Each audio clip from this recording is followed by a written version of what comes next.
Hello दोस्तों, आपका स्वागत है एक और लेक्चर वीडियो में। आज इस वीडियो में हम बात करने वाले हैं एक बहुत ही इंटरेस्टिंग टॉपिक के बारे में। हाँ जी, आज हम बात करेंगे exempt income of non residents के बारे में। हाँ जी, नॉन रेजिडेंट की वो कौन सी इनकम है जो एग्जेम्प्ट है एज पर सेक्शन 10, उसके बारे में आज डिटेल में हम बात करने वाले हैं। लगभग सारी कैटेगरी ऑफ इनकम जो है वो हम कवर करने वाले हैं जो कि एग्जेम्प्ट है in the hands of non resident. कोई भी इनकम जो है इनकम टैक्स एक्ट के अकॉर्डिंग नॉन रेजिडेंट के हैंड्स में एग्जेम्प्ट क्यों होती है? कुछ कारण उसके हो सकते हैं। उसमें से एक कारण ये हो सकता है कि वो कहीं ना कहीं इस कंट्री में इंफ्रास्ट्रक्चर डेवलपमेंट जो है वो होता है। दूसरा कारण हो सकता है कि कंट्री में फॉरेन करेंसी आती है। तीसरा कारण होता है कि कॉरस्पॉन्डिंग दूसरे कंट्री में भी वो इनकम एग्जेम्प्ट है, तो ट्रीटीज़ के अकॉर्डिंग जो है, कुछ कमिटमेंट्स के अकॉर्डिंग वो इनकम यहाँ पे इंडिया में भी हमें एग्जेम्प्ट करनी पड़ती है। तो ये कुछ कारण हो सकते हैं, राइट, जिस वजह से कुछ इनकम जो है नॉन रेजिडेंट की एग्जेम्प्ट होती है इंडिया में, उस इनकम पर टैक्स जो है वो नहीं लगता। तो आइए देखते हैं वो कौन कौन सी इनकम है। सबसे पहली इनकम है income on money standing to the credit of income on money standing to the credit of individual in his NRE account as per section 10(14)(2)। जो भी पैसा एनआरई अकाउंट में रखा हुआ है नॉन रेजिडेंट के, उस पर जो इंटरेस्ट एक्रू होता है, उस पर जो उसको इंटरेस्ट की इनकम होती है, उस पर टैक्स नहीं लगता। लॉजिक बीइंग एनआरई अकाउंट की वजह से इंडिया में फॉरेन करेंसी जो है वो आती है, तो इस वजह से इस इनकम को जो है वो एग्जेम्प्ट किया हुआ है। बट यहाँ पे कुछ कंडीशंस है। यहाँ पे एनआरई अकाउंट के इंटरेस्ट की कुछ कंडीशंस है। सबसे पहले तो that such individual is a person resident outside India. ऐसा इंडिविजुअल होना चाहिए जो कि आउटसाइड इंडिया रेजिडेंट करता हो, और is a person who has been permitted by Reserve Bank of India to maintain such account. हाँ जी, अगर ये कंडीशन सेटिस्फाई हो जाती है तो एनआरई अकाउंट में जो अमाउंट है उसमें जो इंटरेस्ट की इनकम होती है उस पर टैक्स जो है वो नहीं लगेगा। अगर एनआरई अकाउंट जो है वो जॉइंट होल्डर्स है, राइट, अगर एनआरई अकाउंट दो जनों ने जॉइंटली ओपन किया हुआ है तो उसको हम एओपी जो है उसको हम एओपी कभी भी नहीं मानेंगे। That will not going to constitute as AOP, right. क्यों? जस्ट बिकॉज एक अकाउंट दो जनों के नाम पर है तो वो एसोसिएशन ऑफ पर्सन जो है वो क्रिएट नहीं हो सकता। तो यहाँ पे जो भी अमाउंट एनआरई अकाउंट में है उस पर जो इंटरेस्ट एक्रू होगा उस पर जो है वो सेक्शन 10 में एग्जेम्पशन मिल जाएगी। नेक्स्ट है interest income of a non-corporate non-resident foreign company on specified offshore rupee denominated bonds issued by Indian company or business trust। हाँ जी, ये एक लिमिटेड टाइम पीरियड की एग्जेम्पशन है, राइट। और अब तो ये एग्जेम्पशन जो है वो भी अवेलेबल नहीं है, राइट, क्योंकि 31 मार्च 2019 तक जो है वही एग्जेम्पशन थी। So it is not that important. Next देखते हैं income of a specified fund. Section 10 sub section 4D के हिसाब से income of a specified fund on transfer of certain assets. हाँ जी, बात करता है section 10 4D। Income following income accrue arising to और receive by specified fund would be exempt. हाँ जी, स्पेसिफाइड फंड क्या है वो अभी हम आगे देखेंगे। Any income on transfer of capital asset being bond of an Indian company और पब्लिक सेक्टर कंपनी, जीडीआर, और rupee denominated bonds of an Indian company और derivative of an another notified security on a recognized stock exchange located in IFSC। IFSC मतलब international financial service centres, जहाँ पे normally transactions जो है वो foreign currency में होती हैं। उसको एक्सपोर्ट प्रमोशंस और डेवलपमेंट के पर्पस के लिए स्पेशली बनाया जाता है। Where the consideration is paid और payable in convertible foreign exchange. हाँ जी, तो ये देखिए यहाँ पे फॉरेन एक्सचेंज जो है वो इन्वॉल्व है, तो ये वाली इनकम जो है ये भी एग्जेम्प्ट कैटेगरी में आएगी। एनी इनकम फ्रॉम, नेक्स्ट देखते हैं, any income from transfer of securities other than shares in a company resident in India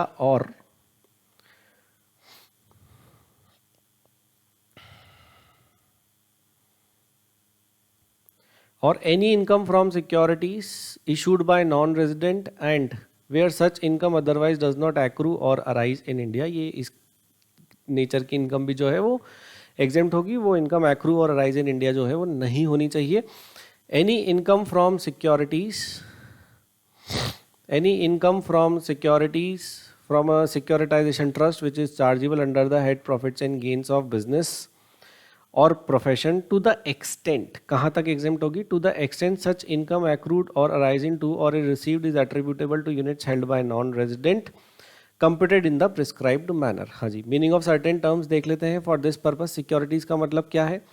Securities मतलब के वो सब कुछ shares, bonds, options, futures, right, instruments, units, everything is covered in the definition of security. Specified fund की definition यहाँ पे important है, वो देख लेते हैं. A fund specified or incorporated in India in the form of a trust or company or LLP which has been recognized by SEBI as category 3 alternate investment fund and is registered under SEBI which is located in IFSC International Financial Service Center में located होना चाहिए, of which all the units are held by non-resident other than units held by sponsor or manager. हाँ जी, ये है specified fund की category. मतलब कि normal fund की जो इनकम होगी वो एग्जेम्प्ट यहाँ पे नहीं होने वाली है. स्पेसिफाइड फंड अगर होगा उसकी भी कुछ ट्रांजैक्शंस, राइट, कोई कैपिटल गेन राइज होता है on sale of unit securities, right, जिसका फॉरेन करेंसी में ट्रांजैक्शन होना हो आईएफएससी के अंदर में, तो वो इनकम एग्जेम्प्ट मानी जाएगी. हाँ जी, ट्रस्ट जो नॉर्मल ट्रस्ट की डेफिनेशन है, यूनिट जो एक नॉर्मल यूनिट की डेफिनेशन है, it is not that important. Next देखते हैं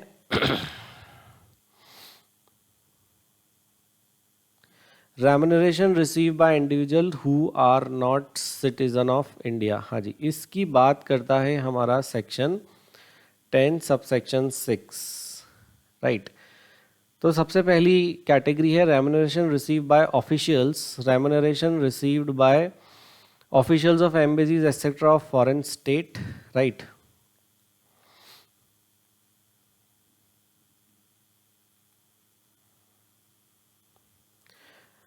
ये बात करता है सेक्शन 10(6) क्लॉज 2.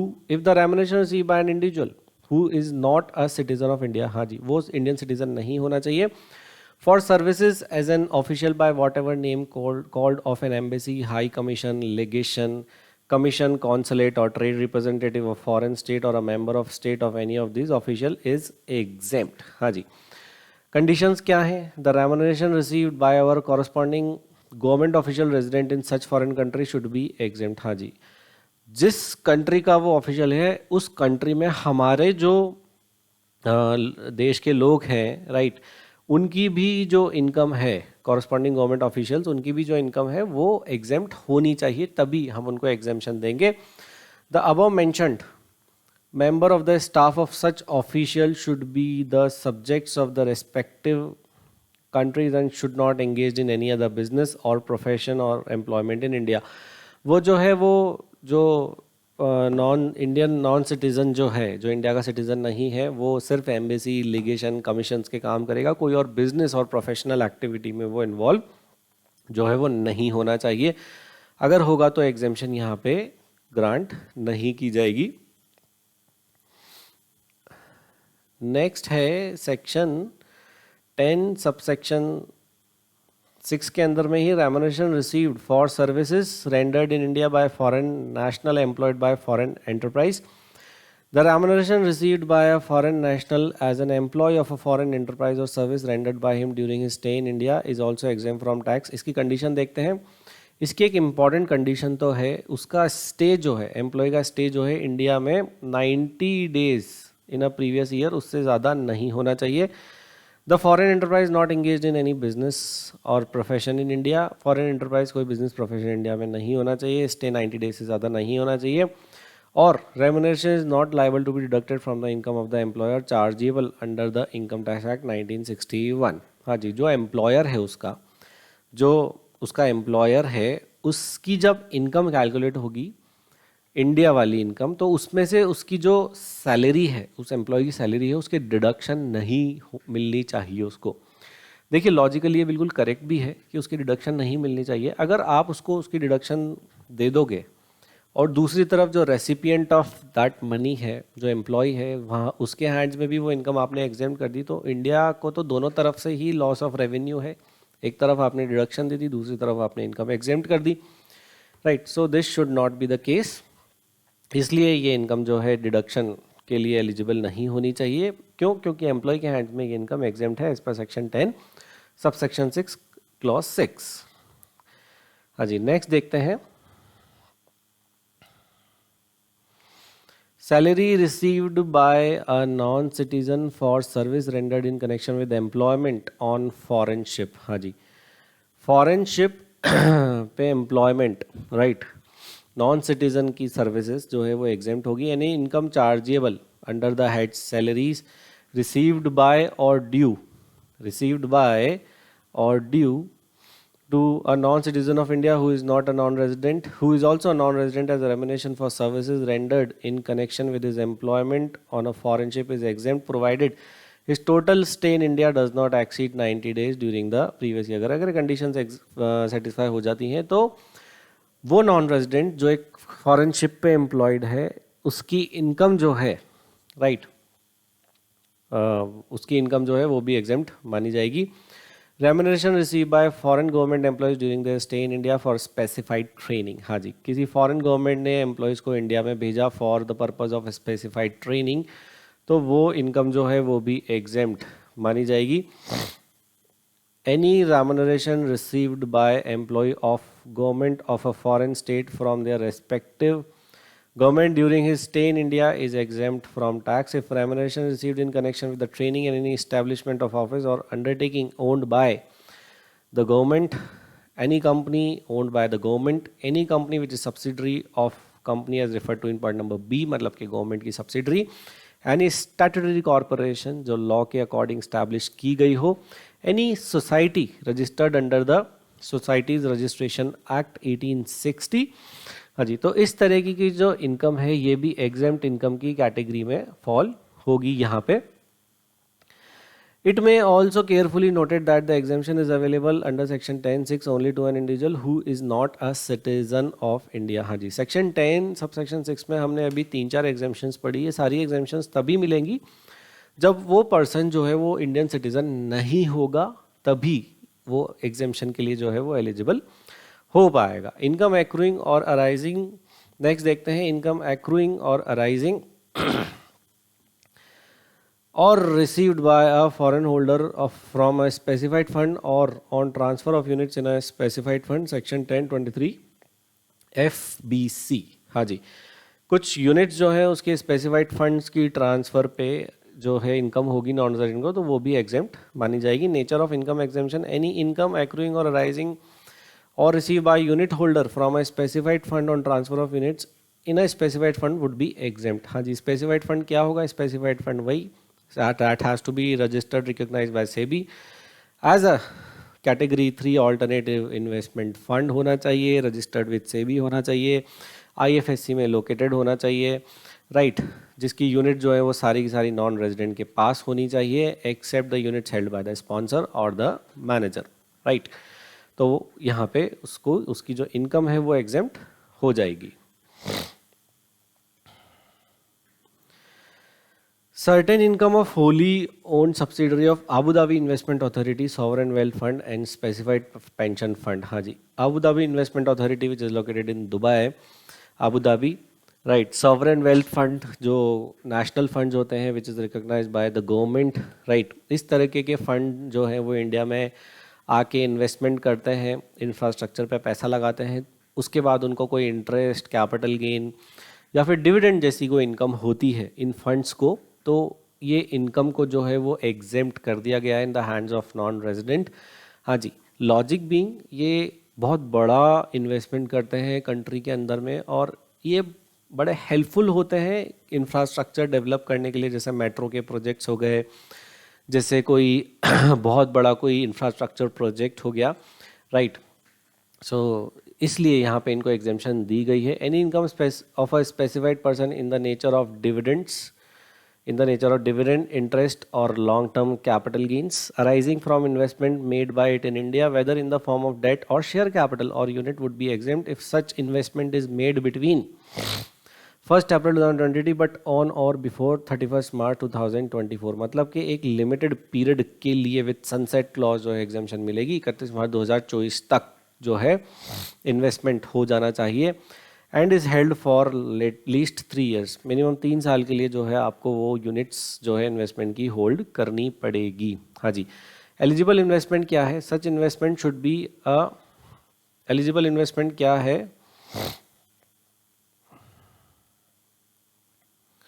एलिजिबल इन्वेस्टमेंट है यहाँ पे, it should be a business trust, right.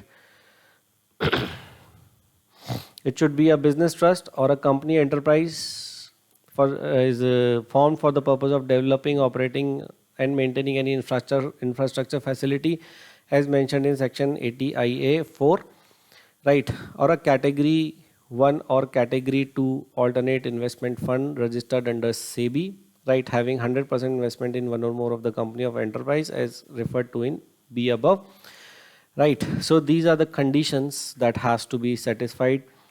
इस पे सीबीडीटी जो है वो अपनी गाइडलाइंस इशू कर सकती है with the approval of central government. Taxability on failure to satisfy the condition, अगर कंडीशन सेटिस्फाई नहीं होती है जिस साल में, तो उस साल में जो है वो एग्जेम्पशन विड्रॉ हो जाएगी और टैक्स जो है वो लगा दिया जाएगा। अब देखते हैं मीनिंग ऑफ स्पेसिफाइड फंड क्या है। हाँ जी, कहीं ना कहीं जो है गवर्नमेंट से रिलेटेड फंड्स हैं, इनका मतलब specified fund, a wholly owned subsidiary of the Abu Dhabi Investment Authority, a sovereign wealth fund or a pension fund which is owned by the government, जो गवर्नमेंट मैनेज करती है, government run करती है, ये है कैटेगरी हमारे specified funds की, right. अब टेबल फॉर्म में भी देख लेते हैं कि कौन कौन सी इनकम जो है वो एग्जेम्प्ट है। Amount standing to the credit of non resident, right, वो एग्जेम्पशन मिल जाएगी उसको, right.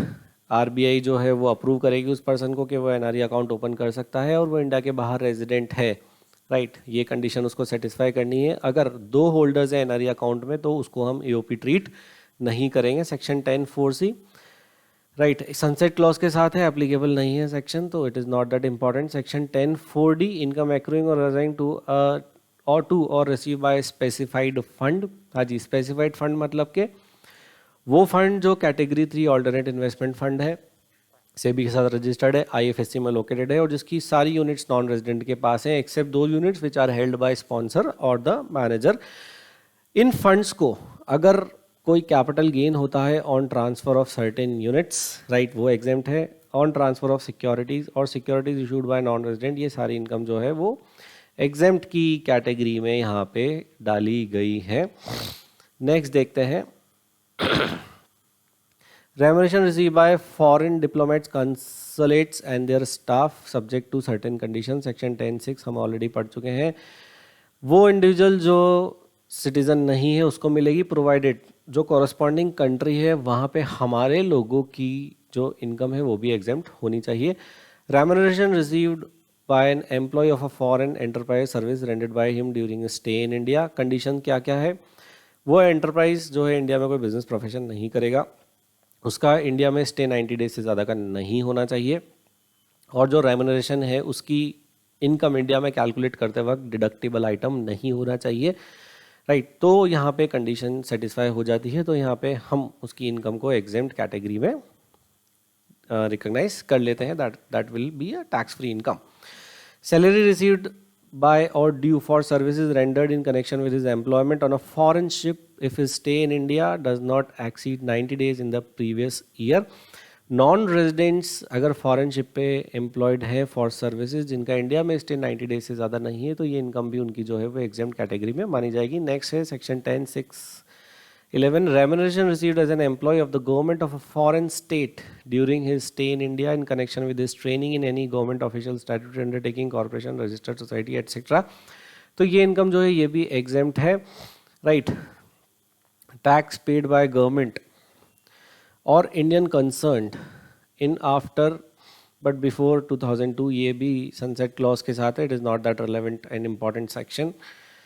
Section 10(6)(b), right, tax paid by the government or Indian concern under terms of agreement entered into between 1st June, this is also not the relevant or the important section for exemption of non-resident, तो इसको हम जल्दी जल्दी skip कर लेते हैं।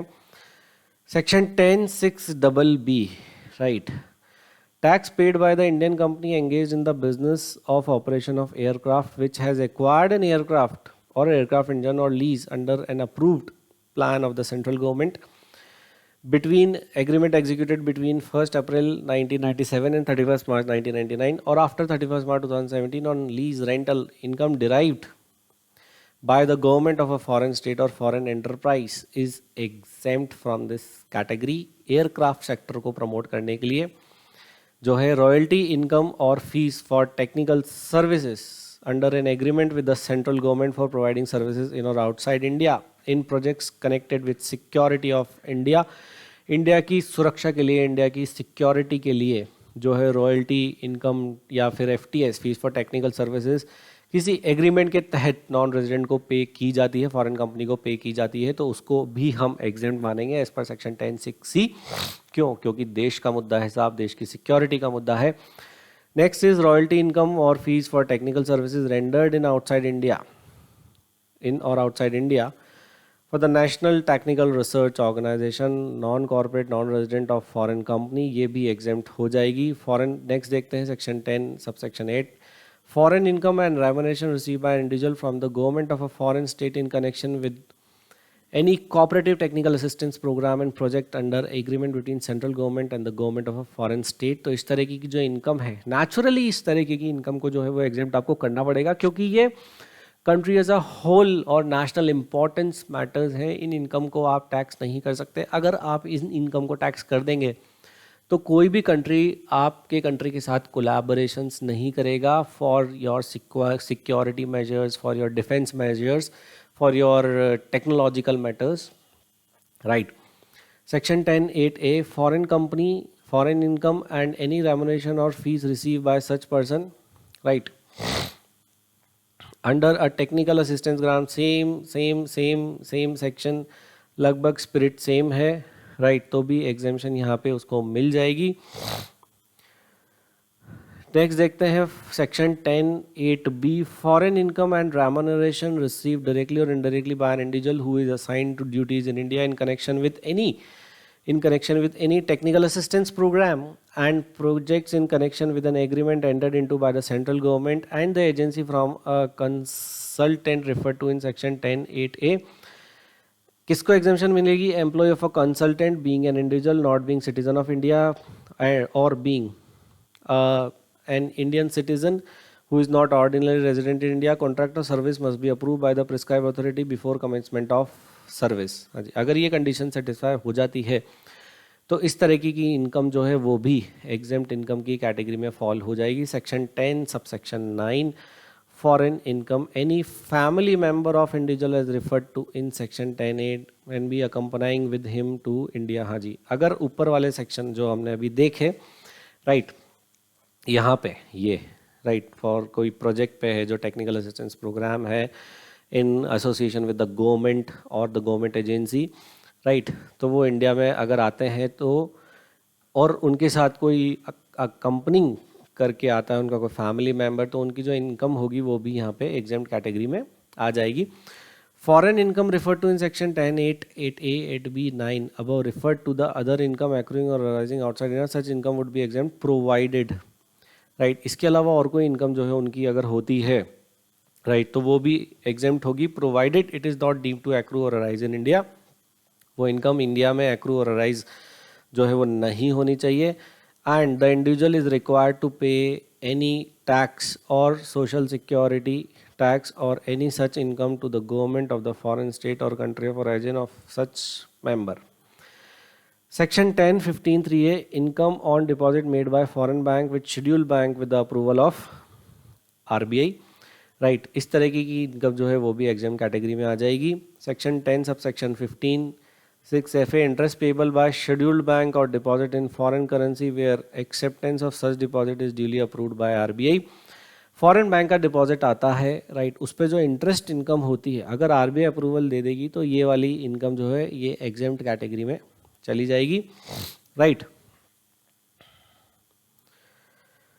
Section 10(15)(7), interest on deposit on और after purchase in an offshore banking unit, तो इस तरीके की इनकम जो है ऑफशोर बैंकिंग यूनिट में जो इंटरेस्ट इनकम होगी for deposit in the offshore banking unit, तो ये इनकम भी जो है वो एग्जाम्प्ट कैटेगरी में आ जाएगी interest payable bye a unit located in IFSC in respect of Manish, right, borrowed by it on or after 1 September 2019.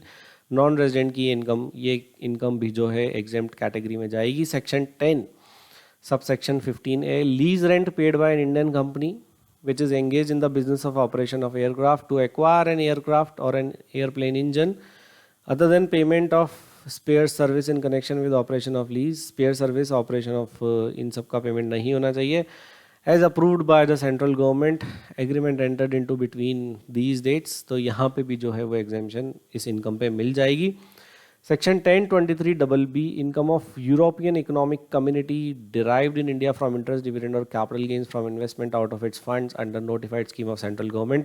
इस तरह की जो इनकम है ये भी exempt कैटेगरी की इनकम है. Section 1023BBC, income of SARC fund or regional project set up by Colombo declaration, ये इनकम भी जो है exempt है. Income of SAARC fund. Section 1023FBC, any income accruing or arising to or received by unit holder from a specified fund on or transfer of units in a specified fund, unit holder of a specified fund. हम पढ़ चुके हैं साहब specified fund क्या है. वो fund जो सेबी में रजिस्टर्ड है, ऑल्टरनेट इन्वेस्टमेंट फंड कैटेगरी 3, जो आईएफएससी में लोकेटेड है, जिसकी मैं सारी की सारी यूनिट नॉन रेजिडेंट्स के पास है except those units hold by the sponsor और द मैनेजर. नेक्स्ट सेक्शन देखते हैं, section 1023, section 1023FE, dividend interest और capital gains arising to a specified person. ये भी हम ऑलरेडी जो है वो पढ़ चुके हैं.